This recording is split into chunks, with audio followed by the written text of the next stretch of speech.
एक बार जोरदार ताली बजा दीजिए आप लोग। राकेश भैया, शिल्पीराज जी, छोटी बहन,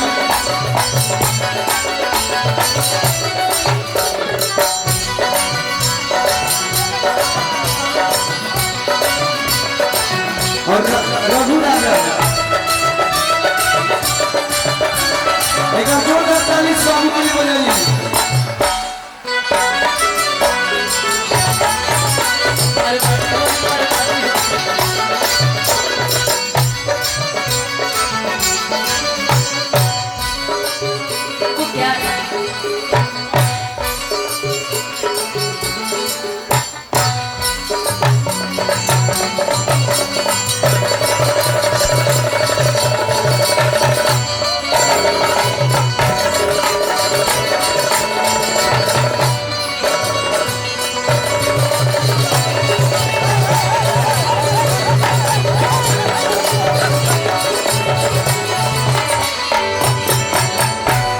ये आप लोग के क्षेत्र का ही बच्चा है, रघु राजा इनका नाम है। इनके लिए भी पर जोरदार ताली आप लोग बजा दीजिए। अब एक साथ इस मंच पे आ चुके हैं, तो हम चाहेंगे कि आगे की प्रक्रिया जो है बहुत बेहतरीन प्रस्तुति है और हम अनुरोध करेंगे माननीय मंत्री महोदय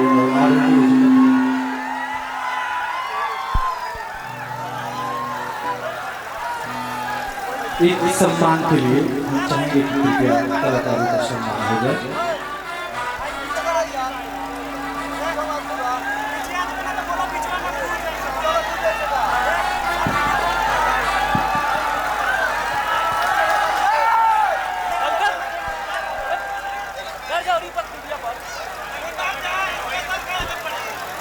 हेलो सभी कलाकारों को हमारे माननीय मंत्री महोदय और आदरणीय जिला पदाधिकारी महोदय के हाथों से सम्मानित किया जाएगा और उसके बाद सम्मान के बाद कार्यक्रम यहाँ अनवरत चलता रहेगा।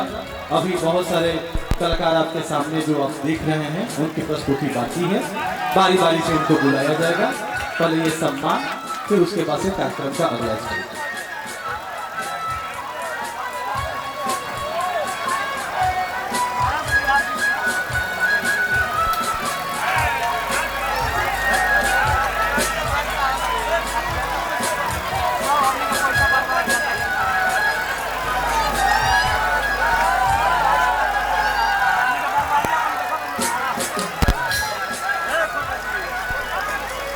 बिल्कुल धैर्य बनाए रखेंगे। बहुत सारे अभी ऐसे कलाकार हमारे बीच में हैं जिनकी प्रस्तुति अभी इस मंच से बाकी है। पहले उनका सम्मान हो जा रहा है, फिर उनकी प्रस्तुति आपके समक्ष होगी। शांति का परिचय दें और पूरी तन्मयता और सुरक्षा के साथ आप इस मंच से जुड़े रहें।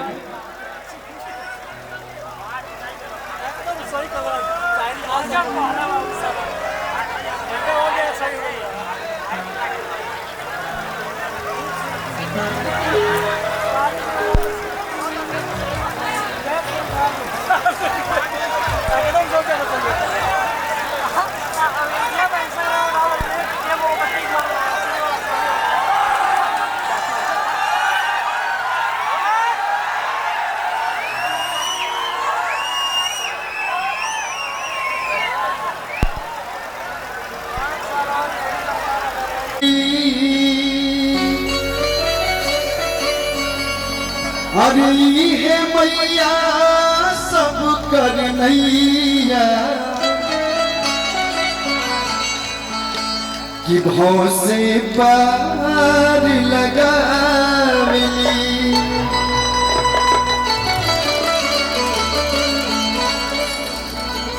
देखिए सर,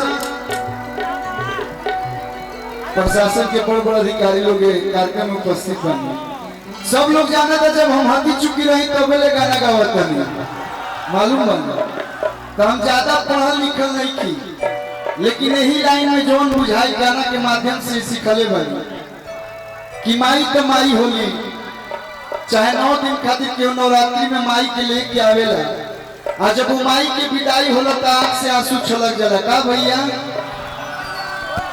और वो कतनो भगवान पूजली लेकिन जो माई हमनी के पैदा कैले भी वो माई नाराज हो जी तो सब धाम बेकार बन।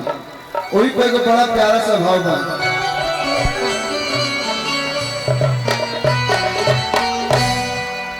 कि केहू दुनिया केहू दुनिया में कतनो दुलारी बाकी कहीं हो खेली महातारी।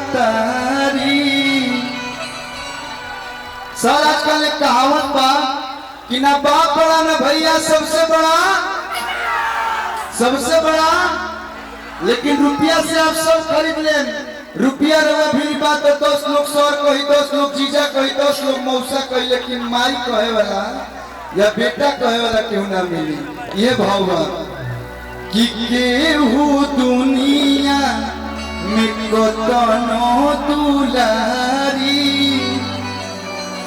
बाकी ये कहीं हो खेली महातारी। अरे पुतावा कपुत भले अरे होई उजिउआ के गाई हो खेले कि माई माटियों के हो खेले कमाई हो खेले माई माटियों के हो खेले कमाई हो खेले। केहू दुनिया में कतनो दुलारी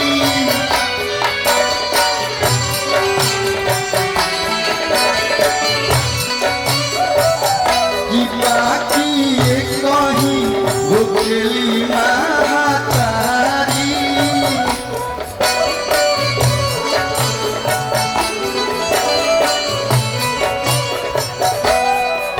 आज पुतहवा कहपुत भले होई उजिउआ के गाई हो खेले पुतहवा कहपुत भले होई उजिउआ के गाई हो खेले माई माटियों के हो खेले कमाई हो खेले माई माटियों के हो खेले कमाई हो खेले।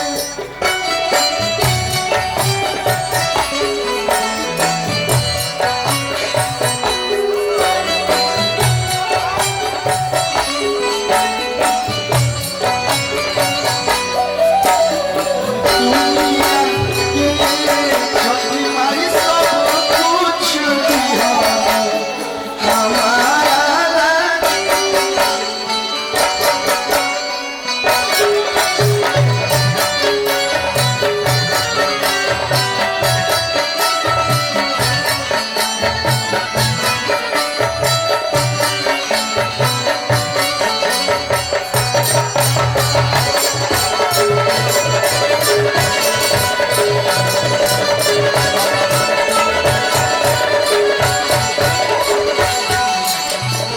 हम पूजनी तक का पूजनी हम पूजनी तक का पूजनी पूजले देवता महान बा। आज एक चरनिया में बस चारों धाम हो एही के पूजले कन्हैया श्री राम हो।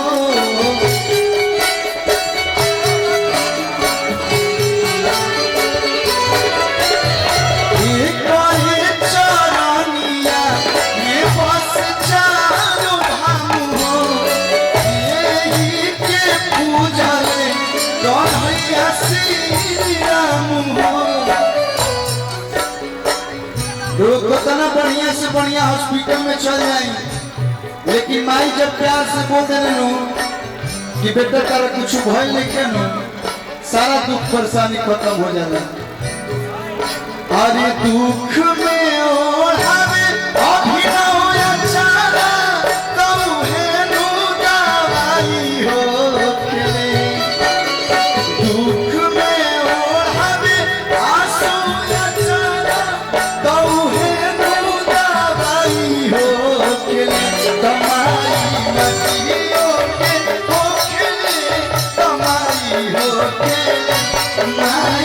मटियों के होखे में कमाई होखे कमाई मटियों के होखे माई मटियों के होखे में कमाई होखे जे अपना माई से प्रेम करो तो मीठा मीठा ताली बजा दो मीठा। और हम तो हर मन से ये कहे ना भैया पैसा रुपया कितनो कमा लिया लेकिन माई बाबू के सम्मान माई बाबू से स्नेह माई बाबू से प्रेम कबू मत तोड़िए। अनुपमा यादव जी हैं, आइए। वो तूने कहा कहती थी सखिया तोरी बतिया कहती थी सखिया तोरी बतिया कहाँ करे आई सखी तूने घोटाला। देखिए इस पूरे गानों में जैसे गाने का रंग बदल रहा है वैसे कलाकारों का भी रंग बदल रहा है। सारे कलाकारों का स्वागत अभिनंदन। काफी लोग आए वालों के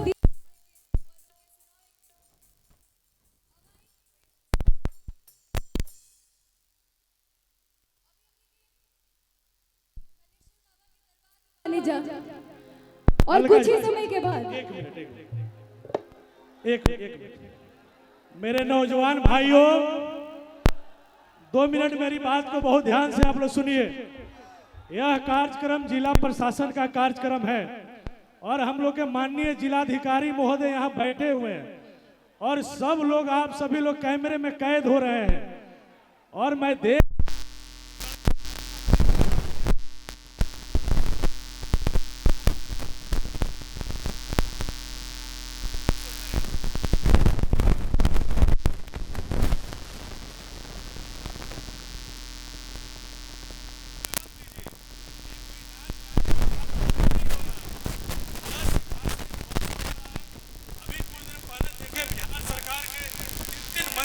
गए हैं, इसीलिए आप सभी लोग से सादर नम्र निवेदन है।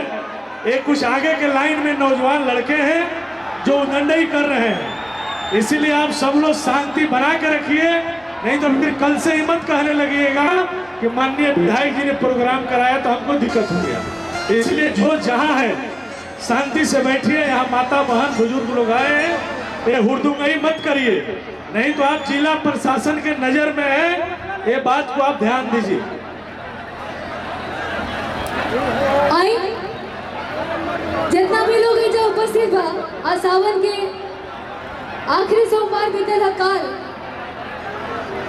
और आने वाला 13-14 सितंबर के जनवा तो जितना भी लोग हमारे खास करके चाची बड़ी लोग यहाँ उपस्थित बा भाभी लोग जब वहाँ के मंदिर लोग जाला बाबा धनेश्वर बाबा के मंदिर तो शिव जी से कई लोग प्रार्थना करेला कि हे भोलेनाथ हमरा के सुनल हुआ वर दे दे एकदम अपने लिए भोला भाला वर वो भाव बा कि जब हमरा लिए कोनो लेके जब बाबा धनेश्वर नाथ के मंदिर में पहुंचे तो का गुहार लगाई वही गाना के भाव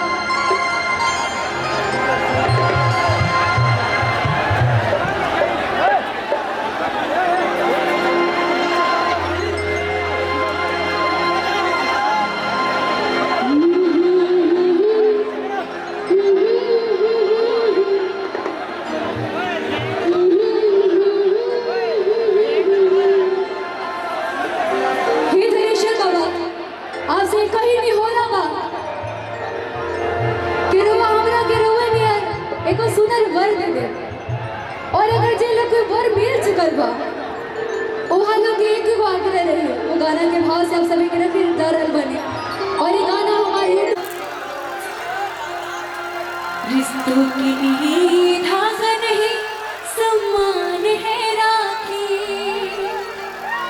ये भाई बहन के प्यार का पहचान है राखी ये भाई बहन के प्यार का पहचान है राखी।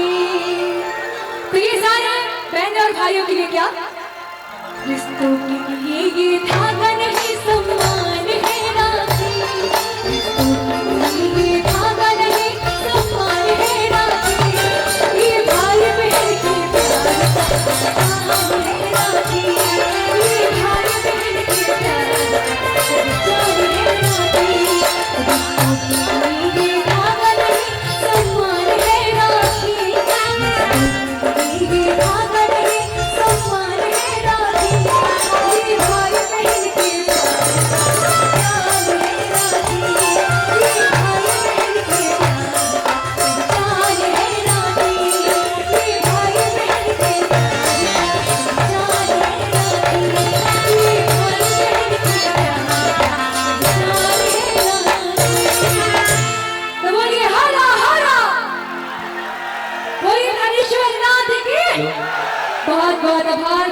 और प्रणाम। ऐसे ही प्यार आशीर्वाद देते रहना अलका सिंह वाडिया के, और कुछ होना चाहिए। बहुत बहुत शुक्रिया। बहुत बहुत शुक्रिया आपका, बहुत बहुत बेहतरीन प्रस्तुति। तो आइए जोरदार स्वागत से एक बार इनका स्वागत कीजिए। बहुत बेहतरीन प्रस्तुति रही इनकी। मैं अगले कार्यक्रम की अगली